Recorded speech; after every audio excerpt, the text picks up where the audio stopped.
Hi, Minu. How are you? Kishorji, I can't see your face properly. Can you see me now, Minu?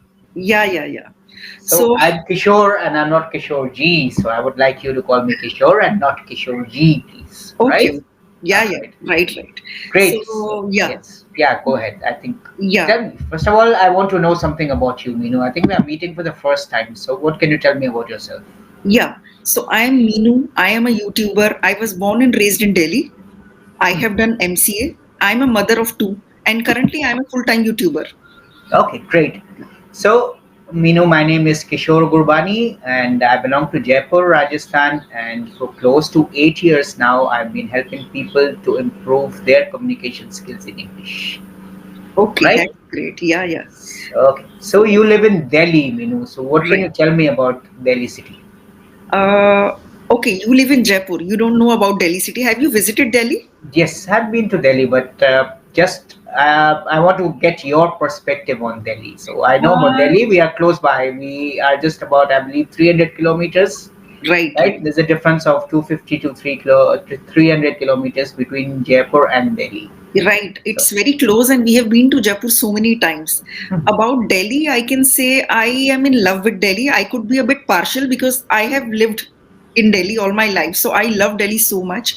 But I would say it is very, very crowded, and currently there is a lot of air pollution. So many people from different hometowns, they come to Delhi in search of jobs.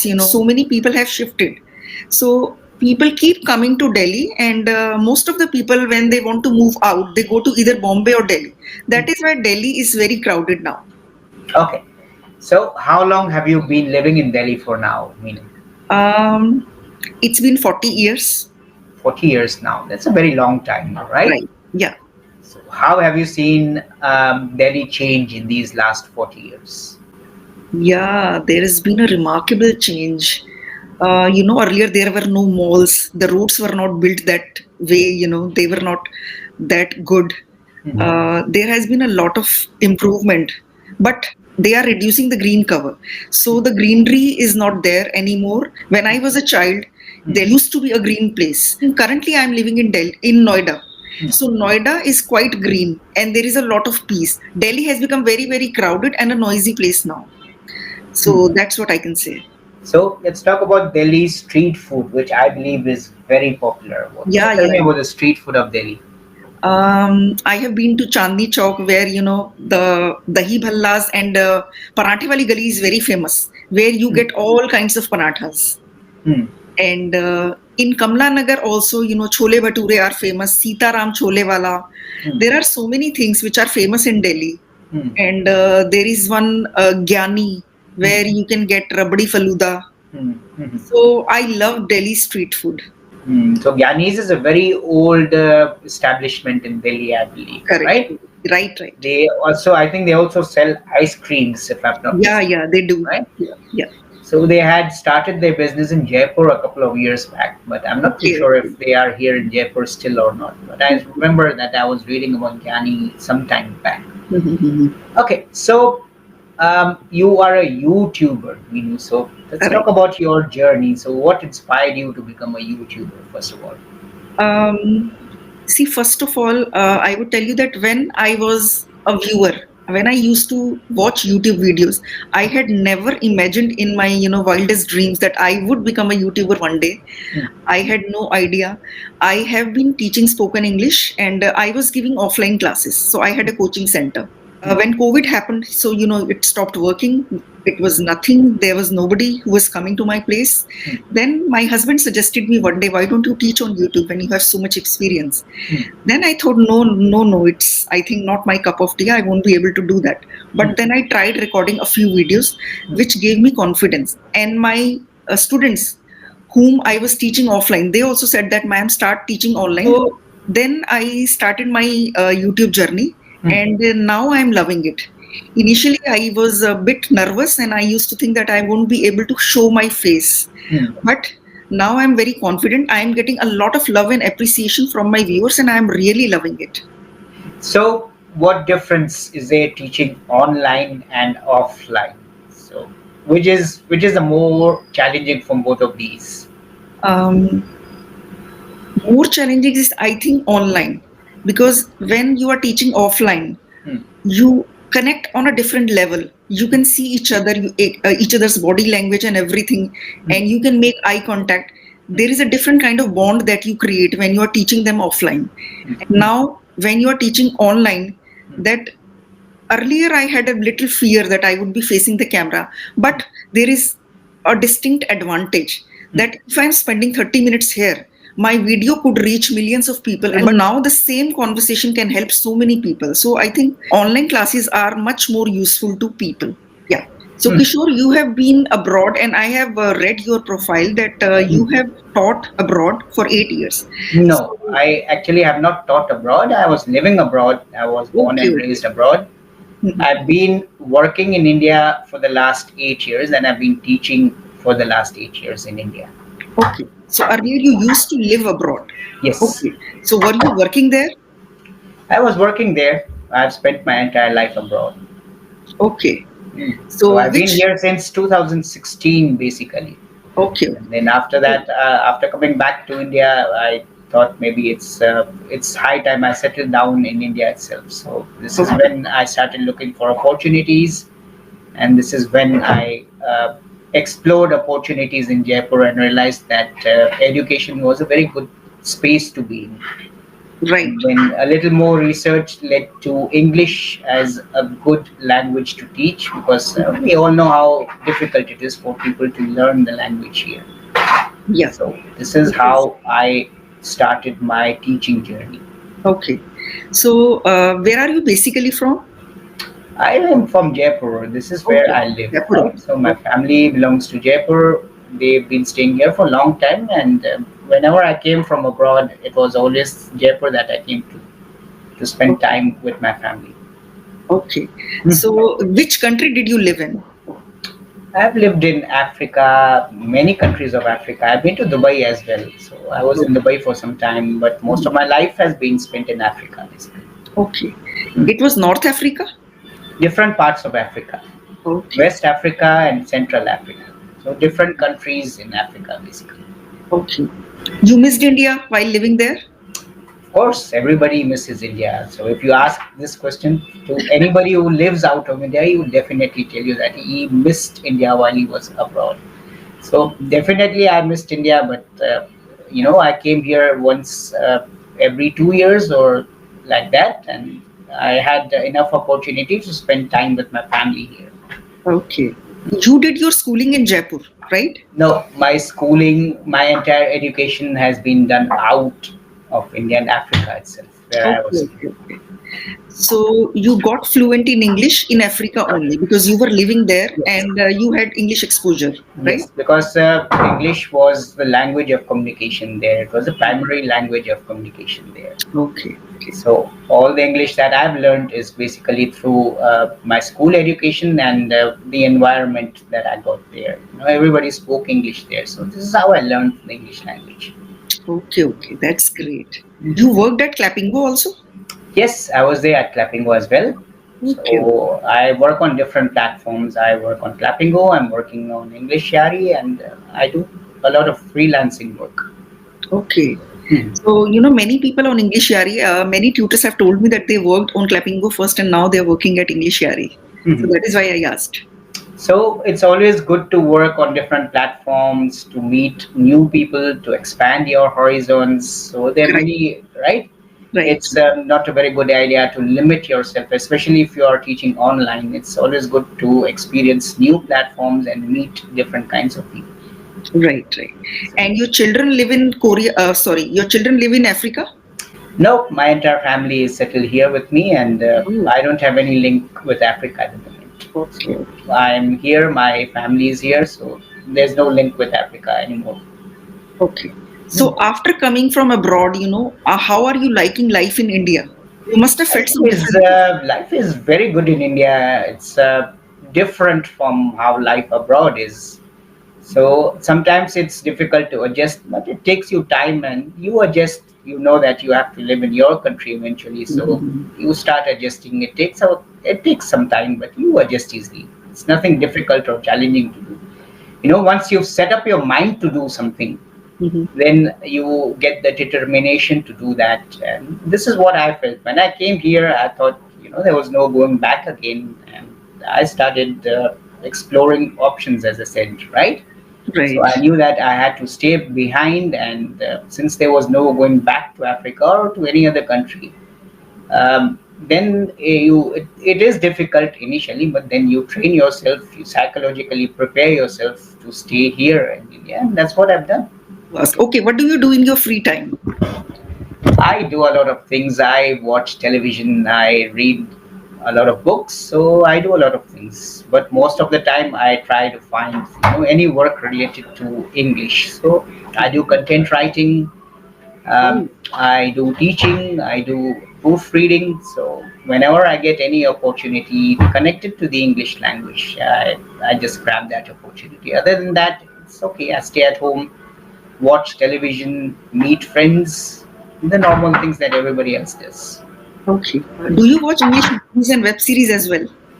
Web series I watch, but not occasionally. I somehow I'm not too much into web series and all of these things. You will find me watching news, right, reading about current events and all. But web Okay. series and movies and all, not too much, not really too much. And do you listen to music? Yes, I like music. I believe I like a lot of music. I like Bollywood music. Okay. I love listening to Bollywood music whenever I am free. So that is my hobby. Yes. And when I walk, I love to listen to music while walking. So, that is an amazing combination. So I believe music soothes you a lot, right? Right, right, right. It gives you, it has a calming effect on you, I would believe, Mhm. right? Correct. So even me, I like Bollywood music a lot, but maybe music of the 90s and before, right? I think that was the best phase of Bollywood music. So Bollywood music, but before or during the 90s, not the Mhm. latest kind of music that we have. So we Okay. have a few good singers nowadays. You look at Arijit Singh, maybe he's a good singer, Mhm. and a couple of others, but I would prefer, the 90s version or before 90s, Kishore Kumar, Rafi, Lata, all of those, right? Okay. That's So, my genre of music, basically. okay. I also like Kishore Kumar, but my favorite singer is S.P. Balasubramaniam. Hmm. He Yes, sings. yes. Yeah. So I was just having a chat with a student before this session, and we were talking about SP. Okay, okay. So this learner was also telling me that he's a very big fan of SP Balasubramaniam, and Yeah. he liked the quality of his voice. This is what I found very interesting about SP's voice, right? Yeah, yeah, He, yeah. His he voice had a was very very good. exquisite and thick sort of a voice, Right, right? right. Yeah. He used to do songs for Salman Khan, Yes. and it would feel as if Salman Khan was singing himself. Yes. So I think I remember reading that when SP passed away, Salman Khan was saying that I've lost my soul, basically. I remember reading something like this somewhere. And I also got very upset because a few days back he was saying that I am completely all right. hmm, And the very next day he passed away. We got the news. So yes. it was very sudden. He was Yes. okay. I don't know what happened. So it was a very shocking. It was indeed very shocking. And what I liked about him was that he was a very versatile singer. And I think he sang in many different languages. It wasn't Oh, only yeah, Hindi. So he sang in Hindi, he sang mostly in the South, but he sang in different languages. right. And he sang with a lot of singers also, right? He even sang songs with Lata ji also, Lata Mangeshkar. Yes, yes. So many songs with Lata ji. And he Yes. sang for so many actors like Hmm. Kamal Hassan, Salman Khan. I don't know. So many actors. So many actors, Yeah. yes. So let's talk about Delhi now. If we talk about the pollution level of Delhi, so what do you feel about this? Because it's Actually, reached dangerous AQI levels nowadays. We keep on yeah. reading about this every day. So, It's quite severe, and I am a fitness freak, so I hmm, can't do without my daily walks. hmm, The pollution level is so high, it won't be good for us. So we are hmm, just sitting in the rooms with the air purifier on, hmm, and even children, they are given online classes now, so they can't go to colleges. hmm, So now they are also at home attending online classes. hmm. So yeah, everything is disrupted. So when do you think will things come back to normal in Delhi? Um, I don't know, maybe in 10, 15 days. So they have given off for about 7 days right now. It happens every year after Diwali. I don't know what is the connection with Diwali. I think Diwali is the first trigger for the high pollution levels, and then the surrounding areas with Farali and all, burning of Farali, Yes, yes. and I believe vehicular pollution in Delhi also, right? So I have read that Delhi is the most polluted city in the world, not just in in the India. world, So and a that's lot of people very, are facing the after effects. They're suffering from pollution. Even the other day, I was here on the platform with a learner from Delhi Mhm. who I believe is in her mid 60s, or I would say, and she told me that she was struggling a lot with breathing problems and all, and she was Okay. finding it very difficult to manage because of the pollution levels. It's like, people who don't even smoke. So Hmm. they have become smokers now because we are living in such a polluted area right now, as Hmm. if we are smoking. So, Definitely. But this is really a cause for concern, I believe, right? yes, Because yes, yes. a lot of people get affected with different kinds of problems every year in Delhi related to the pollution, basically, right? Right, right, right. This is really something worrying, and but sitting here in Jaipur, I start thinking, I hope the pollution from Delhi doesn't spread to Jaipur one day. So thankfully, we don't have pollution in Jaipur. We do have, but it's not as chronic as you have in Delhi, basically, right? So is the AQI very good in Jaipur or it's a little polluted? It is slightly polluted, but you don't feel it when you are there on the streets. You Mm. can walk freely without wearing a mask, or Okay, okay, okay. it's negligible. It is there, of course, Mm. but it's not something or anything that you need to be worried about, basically. Okay, So okay. it's not like Delhi where you have to move on the streets with a mask. Here, you would never see anybody wearing a mask in Jaipur. So Okay, it's okay. almost negligible. It's there, but nothing to worry about, basically. Mhm. I So, visited Jaipur last year. hmm, So we went to Chowki Dhani. It was wonderful. yes, And we saw Hawa Mahal. So Chaukidani is a typical Rajasthani atmosphere, basically, Yes, right? yes, yeah. So tell me, what was the best memory that you had of Jaipur since when you visited Jaipur? So what is the best memory that you have of your trip to Jaipur? Um, I went to Jaipur in, I think, 2003. Yeah. So, yeah, with my sister and my Mhm. husband. Mhm. And we spent New Year, I mean, New Mhm. Year's Eve there. Okay. So, that was a lovely, memory. Um it was, this New Year party was organized in a water park. Mhm. So, they had just, emptied the water and the party was there. Mhm. And we danced all night. It was very cold. Mhm. So that is the memory I still cherish. All right. And would you like to visit Jaipur again? I have visited it so many times. I have seen all these, monuments. Hmm. Yeah, I would definitely love to do it again in future. All right. So this is the best time, for anybody who wants to come to Jaipur. I believe the winter season is the best time, November to approximately Feb ending, right? And then Yes, March onwards, it becomes like how Delhi is. Once summer starts, then it's really difficult here. it's So really hot. We once it is visited very hot. Jaipur in September. It was quite hot. Yes. So temperatures, we follow the same climatic patterns in Jaipur as Delhi follows, right? Right, right. When it's winters in Jaipur, it's winters in Delhi, and likewise, when it's summertime, we have the same summer seasons, and Yeah, temperatures rise, equally. We have temperatures of going up to 45, 46 degrees that's in true. Jaipur as well. Yeah. All right. So tell me now, how did you enjoy your session?